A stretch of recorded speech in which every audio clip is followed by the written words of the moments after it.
Hello bankers, कैसे हो आप लोग। स्वागत है आपका मेरे यूट्यूब चैनल इट्स इजी पर। आई होप कि आप सब लोग अच्छे होंगे एंड अपने अपने तैयारियों में जुटे होंगे। सो आज हम कवर करने वाले हैं इलाइट सेविंग स्कीम को।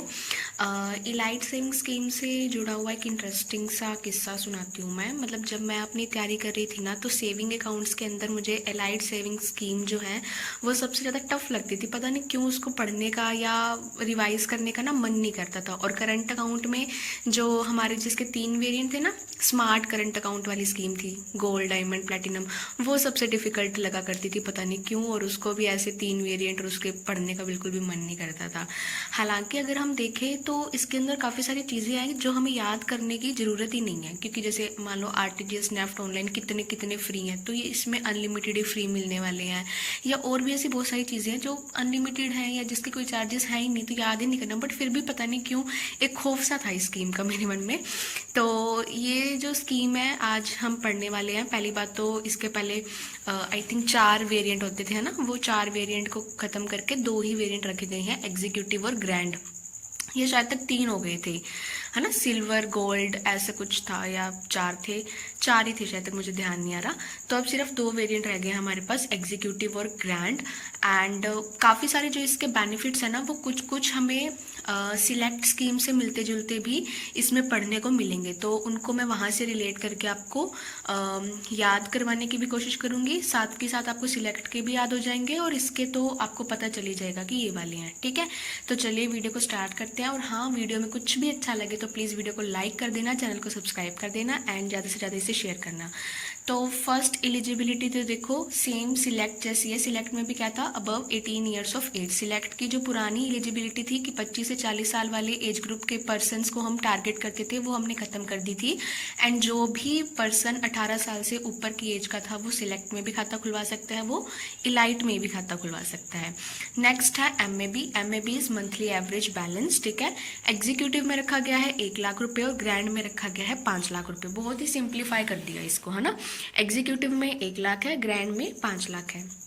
नेक्स्ट है minimum MAB below which non maintenance charge will be levied. तो अगर कितने से एमएबी कम हो गया तो आपको नॉन मेंटेनेंस चार्जेस पे करने पड़ेंगे बैंक को। तो इसका जो क्राइटेरिया है सेम एज इन सिलेक्ट, जो कि सिलेक्ट में था। अब सिलेक्ट में क्या था, रिवाइज करना, रिकॉल करना। सिलेक्ट में क्या था, सिलेक्ट में हमने बोला था कि अगर आपने ये एमएबी मेंटेन नहीं किया तो आपके जितने भी फ्रीबीज हैं इस स्कीम के अंदर वो विड्रॉ कर ली जाएंगी। और अगर आपका बैलेंस जो सेविंग जेन का बैलेंस होता है उतना भी नहीं रहा, उतना भी नहीं रहा मतलब रूरल में 500, सेमी अर्बन में 1000 और अर्बन में 2000, अगर इतना भी आपने मेंटेन नहीं किया कैटेगरी के अकॉर्डिंग, तो फिर आपको जो बैंक ने चार्जेस बताए हुए हैं नॉन मेंटेनेंस के वो लगेंगे। और वो मैंने आपको कहा था कि आप एक बार चार्जेस वाली जगह पे जाके आप देख लेना कि कितना कितना परसेंट था, कितना परसेंट, 6% लगेगा, किसी में 5% लगेगा, इस टाइप से था, ठीक है। तो बिल्कुल ही सिलेक्ट वाला क्राइटेरिया था। नेक्स्ट है हमारे पास PAI। PAI क्या है, पर्सनल एक्सीडेंटल इंश्योरेंस। अब ये डेथ और PTD क्या है, परमानेंट टोटल डिसेबिलिटी। इन दोनों के केस में सेम ही है PAI, जो कि एग्जीक्यूटिव में है 30 लाख रुपीज एंड ग्रैंड में है 50 लाख। तो ग्रैंड बहुत बड़ा, शानदार, बढ़िया, है ना। तो एग्जीक्यूटिव से ज़्यादा ही अमाउंट होगी, तो एग्जीक्यूटिव में 30 लाख है, तो फिर इसको राउंड फिगर में 50 लाख कर दिया ग्रैंड स्कीम में, याद रखने के लिए, ताकि थोड़ा सा दिमाग में ध्यान रहे। नेक्स्ट है PPD। PPD क्या है, परमानेंट पार्शियल डिसेबिलिटी। अब ये जो सर्कुलर है ना, इसके अंदर बताया भी गया है कि इसके अंदर हम पार्शियल डिसेबिलिटी कितनी हुई है वो कैसे डिसाइड करेंगे। तो एक शेड्यूल बताई हुई है कि उस शेड्यूल के अकॉर्डिंग डिसाइड करी जाएगी कि ये पार्शियल डिसेबिलिटी का क्राइटेरिया आता है या नहीं आता। तो क्योंकि हमने पहले भी जो स्कीम्स पढ़ी हैं जिनमें हमने PAI, डेथ और PTD पढ़ा है, उसमें यही था कि जो परमानेंट टोटल डिसेबिलिटी की अमाउंट होती थी, पार्शियल डिसेबिलिटी में उसकी आधी अमाउंट मिल रही है। तो परमानेंट टोटल डिसेबिलिटी में 30 लाख मिल रहे हैं अगर एग्जीक्यूटिव में, तो पार्शियल में कितने मिलेंगे, अप टू 15 लाख। और ग्रैंड में अगर 50 लाख मिल रहे हैं तो पार्शियल में कितने मिलेंगे, 25 लाख, ठीक है।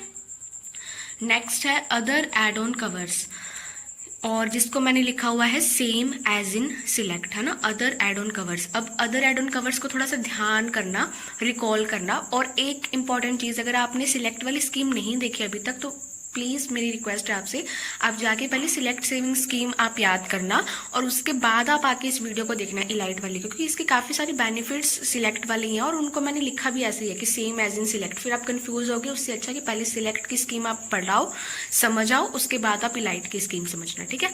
अदर एड ऑन कवर्स में क्या क्या हमने पढ़ा था देखो, अगर आपको ध्यान हो कि फ्यूनरल एक्सपेंसेस थे एंड एम्बुलेंस चार्जेस थे, पता नहीं फ्यूनरल एक्सपेंसेस तो थे जो कि 10,000 रुपये की अमाउंट थी। फिर उसके बाद एक था हमारा लॉस्ट बैगेज वाला इंश्योरेंस कवर था कि डोमेस्टिक एयरपोर्ट पे अगर आपका बैगेज लॉस्ट होता है तो आपको 25,000 रुपये का कवर मिलेगा, वो चीज़ थी। और गर्ल की मैरिज के लिए उसकी उम्र थी 18 से 25 साल की होनी चाहिए और उसमें भी हम कुछ 10% PAI का या 25% दे रहे थे। एंड एक एजुकेशनल बेनिफिट के लिए भी था कि 3 साल तक देंगे, 2 चिल्ड्रन के लिए, 2 बच्चों के लिए देंगे, 3 साल के लिए पढ़ाई का खर्चा भी बैंक देगा अगर ऐसे किसी की डेथ हो जाती है तो। और वो भी PAI का 25% था शायद तक, ऐसे कुछ अमाउंट थी, है ना। तो आप वहाँ से इसको याद कर लेना। और वैसे ये इतना ज़्यादा इंपॉर्टेंट नहीं है बट फिर भी चलो ठीक है कि कवर कर रहे हैं तो इसको भी कवर कर ही लेते हैं। नेक्स्ट है हमारा एयर एक्सीडेंटल इंश्योरेंस डेथ के केस में, है ना। Air accidental insurance, by chance आप फ्लाइट से ट्रैवल कर रहे हैं और कुछ भी फ्लाइट में टेक्निकल फॉल्ट हो गया, कुछ भी मौसम खराब हो गया एंड फ्लाइट क्रैश हो जाती है, उसमें बैठे जितने भी पैसेंजर्स हैं वो नहीं बचते, उनकी डेथ हो जाती है, तो उस केस में बैंक कितना इंश्योरेंस प्रोवाइड कराता है, तो 60 लाख रुपए है हमारे किसके केस में, एग्जीक्यूटिव के केस में। जो PAI था वो 30 लाख था, है ना, और AI उसका डबल है 60 लाख, और PAI 50 लाख था ग्रैंड में और उसका डबल 100 लाख रुपए हो गया एयर एक्सीडेंटल इंश्योरेंस में, है ना।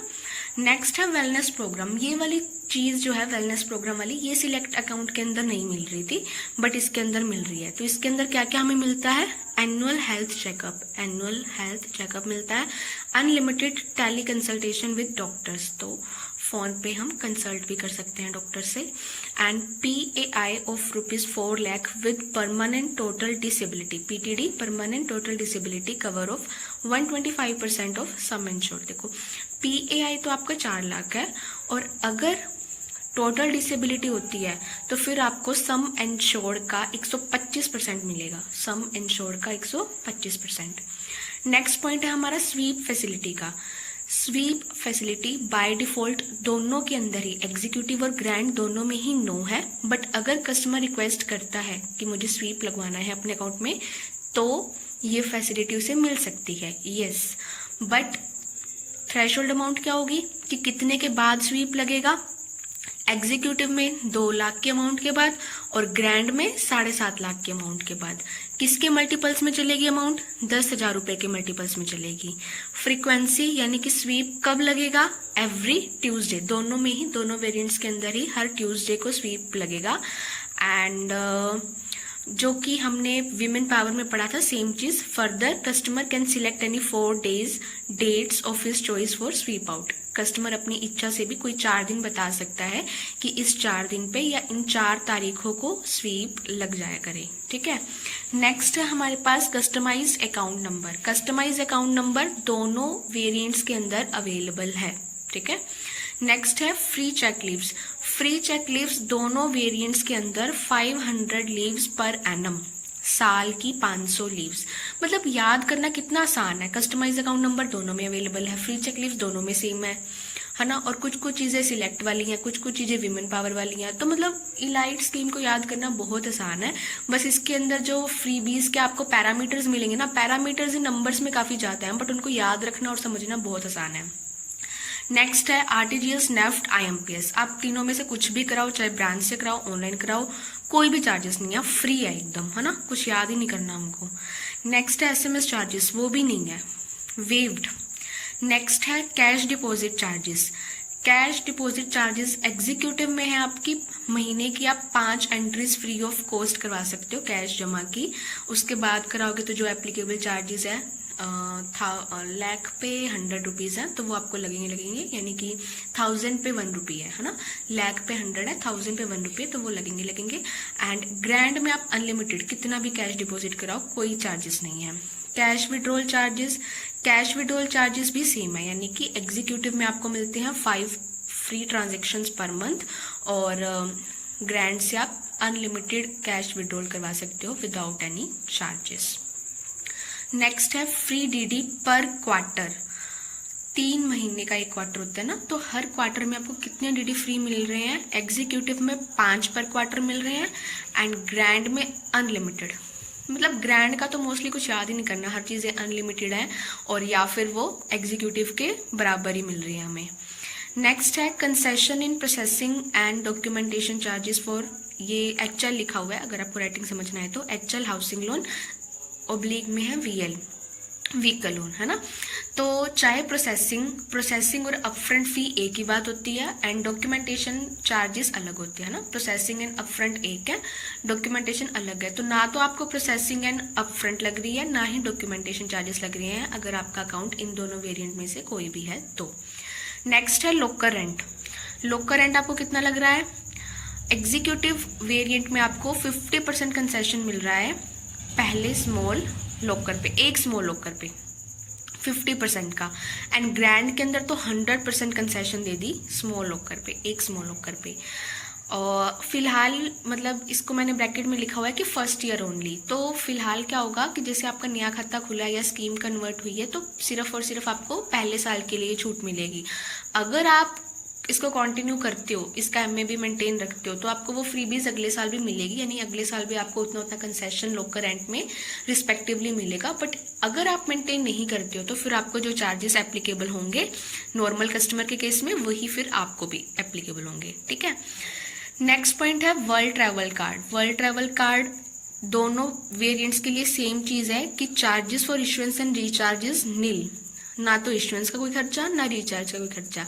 अगर आपने अभी तक वर्ल्ड ट्रैवल कार्ड या multi currency world travel card पढ़ा है तो आपको इसके चार्जेस पता होंगे कि इशुएंस एंड रिचार्ज के कितने कितने चार्जेस लगते हैं। जहाँ तक मुझे याद आ रहे हैं ये हर केस में 100+ सर्विस टैक्स ही था, but if I am wrong तो आप मुझे कमेंट में बताना कि अब ये चार्जेस क्या हैं, ठीक है।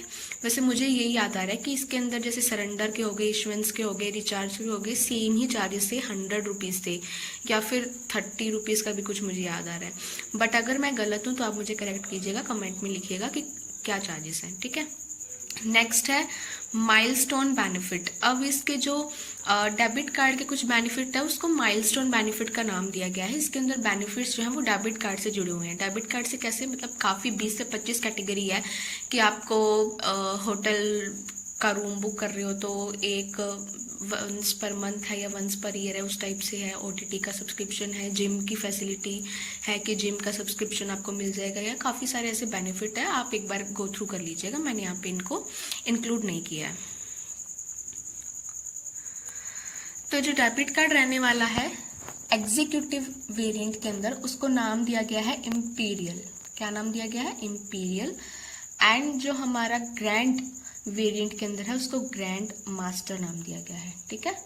एग्जीक्यूटिव वाले को इम्पीरियल, ग्रैंड वाले को ग्रैंड मास्टर। और इन दोनों की इशुएंस और ईएमसी क्या रहने वाली है? बिल्कुल फ्री रहने वाली है, ना कोई इशुएंस ना कोई ईएमसी। बट हाँ, अब सिलेक्ट वाला सेम पॉइंट यहाँ पे भी आ गया कि अगर कस्टमर स्पेसिफिकली रिक्वेस्ट देता है कि उसे कोई और डेबिट कार्ड चाहिए तो बैंक उसकी रिक्वेस्ट पे उसका वो डेबिट कार्ड अप्लाई कर देगा, बट उसके जो भी एप्लीकेबल चार्जेस रहेंगे फिर वो कस्टमर को पे करने होंगे, ठीक है। नेक्स्ट है, जैसे डेबिट कार्ड तो दे दिया, अब फ्री विड्रॉल, WDL को मैंने विड्रॉल का शॉर्ट फॉर्म लिखा है। Free withdrawal at banks on ATM, bank के खुद के एटीएम पे आप कितना फ्री विड्रॉल कर सकते हो। तो दोनों ही वेरिएंट्स के लिए, एग्जीक्यूटिव और ग्रैंड दोनों ही वेरिएंट्स के लिए अनलिमिटेड फ्री रखा गया है कि खुद के बैंक के एटीएम से आप कितने भी मर्जी बार ट्रांजेक्शन करो, आपके ऊपर महीने में 5 ट्रांजेक्शन वाला क्राइटेरिया लागू नहीं होता। और अगर अदर बैंक के एटीएम से करोगे तो फिर जो क्राइटेरिया है वो लगेगा। और वो क्राइटेरिया क्या था अगर आपको याद हो तो, कि मेट्रो सिटीज़ में आपको कितनी ट्रांजेक्शन फ्री मिलती है? 3, एंड नॉन मेट्रो सिटीज़ में 5 ट्रांजेक्शन फ्री मिलती हैं। नेक्स्ट है हमारे पास फ्री बैंकिंग सर्विसेज। अब फ्री बैंकिंग सर्विसेज में मैंने लिखा हुआ है सेम एज इन सिलेक्ट। तो ये कौन सी आपको याद है? ये थी हमारी कि अगर आपको फोटो या सिग्नेचर अटेस्ट करवानी है, इंटरेस्ट सर्टिफिकेट चाहिए, बैलेंस सर्टिफिकेट चाहिए, अकाउंट स्टेटमेंट चाहिए, डुप्लीकेट पिन चाहिए, डुप्लीकेट पासबुक चाहिए, तो ये सारी सर्विसेज आपको फ्री ऑफ कॉस्ट रहने वाली है, कोई भी चार्जेस आपको पे नहीं करने, नेक्स्ट है कस्टमाइज अकाउंट नंबर की जो डिजिट्स आने वाली हैं वो 9 से 16 के बीच में हो सकती हैं, है ना। ये थोड़ी सी इंपॉर्टेंट लगी मुझे, टर्म्स एंड कंडीशंस में ये दी हुई थी चीज़, तो मैंने नोट कर दी यहाँ पे कि 9 से 16 डिजिट्स का हो सकता है। मतलब कि वैसे तो पीएनबी के जितने भी अकाउंट नंबर वो सारे 16 डिजिट्स के होते हैं, बट हाँ अगर हम कस्टमाइज अकाउंट नंबर दे रहे हैं तो फिर उसकी रेंज जो है वो 9 से 16 के बीच में हो सकती है।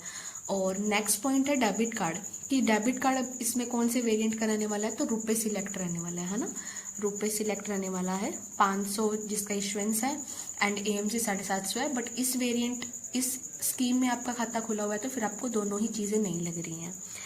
तो यस, आज की स्कीम हमारी लाइट सेविंग स्कीम हो गई है। बहुत सारी चीज़ें हमें नई सीखने को मिली हैं एंड बहुत सारी चीज़ें हमने सिलेक्ट से ही उठाई हैं एज इट इज़। तो वीडियो कैसी लगी आपको? वीडियो अच्छी लगी तो वीडियो को ज़रूर लाइक करना, चैनल को सब्सक्राइब करना एंड इसी तरह मुझसे जुड़े रहना। और ट्रस्ट दिखाने के लिए मेरे चैनल के ऊपर भी आपका बहुत बहुत थैंक्स। एंड यस, वीडियो इसी तरह से मैं कोशिश करूँगी ऐसी इन्फॉर्मेटिव वीडियो लाती रहूँ एंड आपकी प्रैक्टिस भी होती रहे, मेरी प्रैक्टिस भी होती रहे। So thank you so much for watching my video. Thank you.